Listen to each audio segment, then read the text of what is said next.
In this video, I'm going to do an unboxing of the PowerLite Home Cinema 3010 by Epson. And this is a home cinema projector that's 3D enabled. So let's get to it.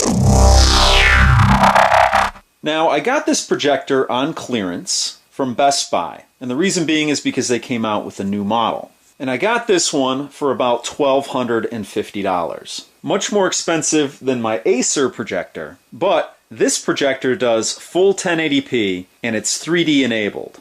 Let me grab my trusty cutter here. Now you see here, well you can't see, but I'll read it off to you. The contents of this box is the PowerLite Home Cinema 3010 projector, 2 pairs of 3D glasses. Now this projector is active shutter 3D technology. I have a passive 3D LCD by LG in my living room, and I love that TV. But this offers the active shutter glasses, and you get 2 pairs for free in the package here. You also get a remote control with batteries, an AC power cord, and a CD-ROM with the user's guide in it. So I'm up here in my attic right now, so it's a little bit different than my normal unboxing area. And let's get this thing opened. I'm really excited about this because I love 3D, and I've always wanted to upgrade my projector to full 1080p. So now I have the opportunity to do that. So let's get this dull knife here. Not so bad. And let's open this up. Now I had to purchase a 3D Blu-ray player to power the 3D on this projector. And I'll give you a link at the end of this video to the unboxing of that device. But let's open this up here first. We see a box here, and this is probably all the cords and glasses and whatnot. In here it says, important, please stop and read. 10% discount on Epson products at epsonstore.com when you register your new Epson product. Okay, and then it has it in French on the other side. Over here we have the documentation, 2 AA batteries for this quite large remote. We'll get to that in a second. Here is the power cord, and here is, I don't know what those are. They might be some sort of cable management, it looks like, probably. Let's put that to the side. We have the 3D glasses here, and you get 2 pair. And let's just open that up real quick and take a look at what these things look like. Okay, they have some plastic up top. Very interesting. Got your Epson branding on the side. And it looks like you have the battery here. You pull this out to initiate it. You have a rubber nose bridge here. And you have your FCC information here for 3D glasses. You have some sort of switch on this side here. And you have it on this side as well. So we'll figure out what that does. You have a button on the bottom here, which is probably your on-off button, or a way to sync it. They have a little bit of a, not too much of a heft, they're not going to be too heavy, but they have some weight to them. And let's see if there's anything else in the box that these came in. Looks like either a cloth to clean them with, or it's a bag to store them in. Actually looks like a bag to store them in.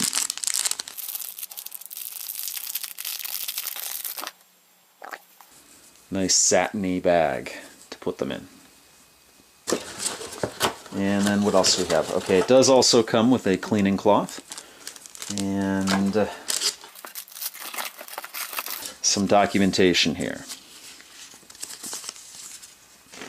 Alright, those switches on the side, I just looked in the instructions there, the switches on the side here enable controlling the this area here.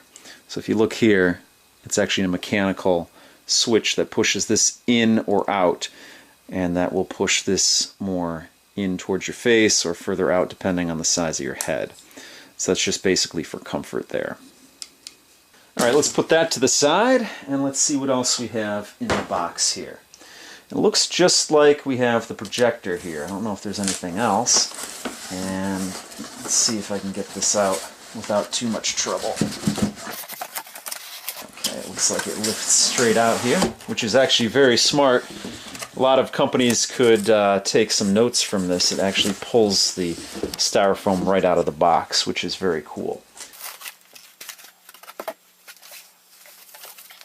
So as you can see here, the projector is actually quite large. And let's get this thing open here. It's quite large. It actually has speakers built into it. And I won't be using the built-in speakers because I have a receiver up here that I will be using. But just so you know, it is equipped with speakers. So let's get this styrofoam out of the way. So up front, you'll notice you have two vented areas. This might be some sort of sensor here. You have your lens cap here. Of course, your lens there. Keep that closed. You have your Epson branding here, and it's a white glossy plastic. Up here you have your tight and wide to increase or decrease the size of your picture.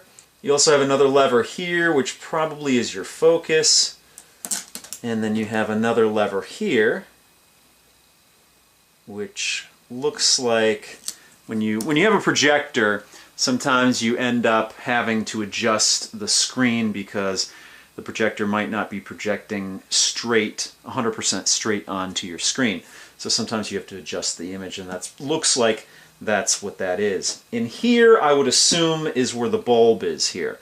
And this is generally what the most expensive part of a projector is the bulb. And you only have a certain amount of lifespan on a bulb. So you definitely want to use something like this sparingly. Now, I've had a projector for several years now, actually about 6 years I want to say, maybe 7 years, and I've never had the bulb go out on it. I did replace it because I thought the bulb went out, but it actually was a different problem. And I actually replaced it on this channel here, so if you're interested you can check that out on my Acer projector. But when a bulb goes out on a projector, you hear it because it actually cracks. So I've never actually had that happen to me. This is something, again, I use very sparingly. I don't watch a whole lot of TV, and if I do, I generally watch it in my living room. Up here, it's for special occasions, for movies and whatnot. So let's see what we have here on the controls of this projector here. You have your on-off button here, and it looks like an indicator light right there. You have your source button here, so whatever you have piped in here, you can change the different sources. You have your menu, you have an escape key, and then you have some other controls here. It looks like a volume down, volume up, and then adjusting, again, the screen. You have your lamp indicator here and your temperature indicator here. Again, very important things when you're dealing with a projector. These things run hot, so you want to make sure you have enough ventilation. That's why you saw those two big air vents on the front. You definitely don't want this thing to overheat. Now, I don't know if this projector is the same as my old projector, but when you turn off the projector, you don't want to immediately unplug it if you're going to unplug it. If you're the type of person that conserves electricity and you have it plugged into a power strip, you never want to turn it off via the power strip. You want to turn it off and allow it to cool down. Generally, when you turn off a projector, the fan will still go just to cool off the bulb in there. So it's very important. Now back here, it looks like we have some speakers in the back. At least that's what it looks like, some speaker vents back here. Also, we have some inputs. You have two HDMI inputs. You have an external 3D IR port here. So we'll figure out what that is all about. Honestly, I don't know, so we'll figure it out. You have a Kensington lock. You have a service-only USB port.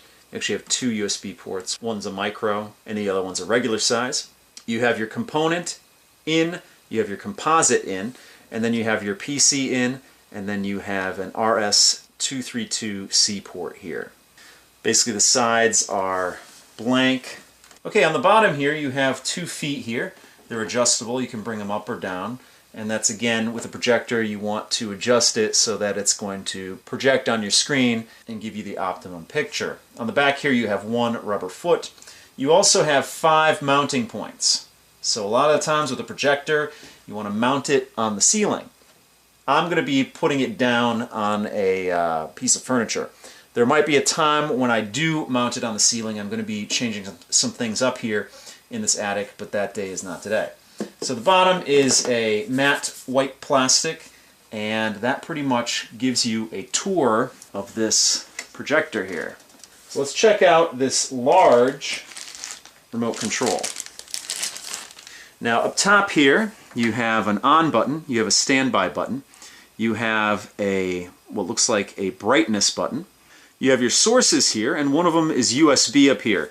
So if you remember when I showed you the back of this projector, one port was a micro USB port, and then there was a regular sized USB port.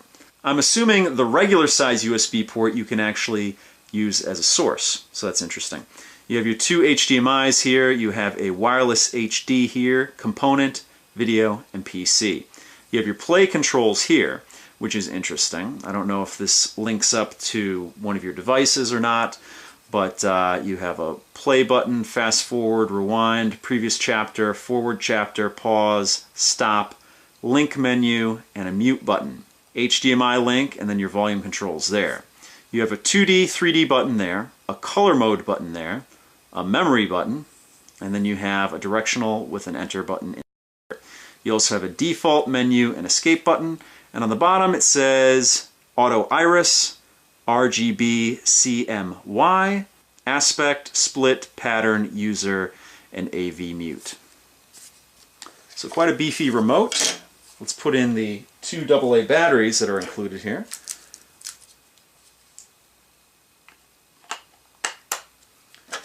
And we're ready to go. So that's the Epson PowerLite Home Cinema 3010 3D enabled projector. I can't wait to fire this thing up and try it out. So that pretty much does it for this video. If you have any questions or comments, please post them down below. If you like what you see, please subscribe. And as always, if you want to help out my channel, give me a thumbs up or favorite this video. So thanks so much for watching, and I'll see you guys next time.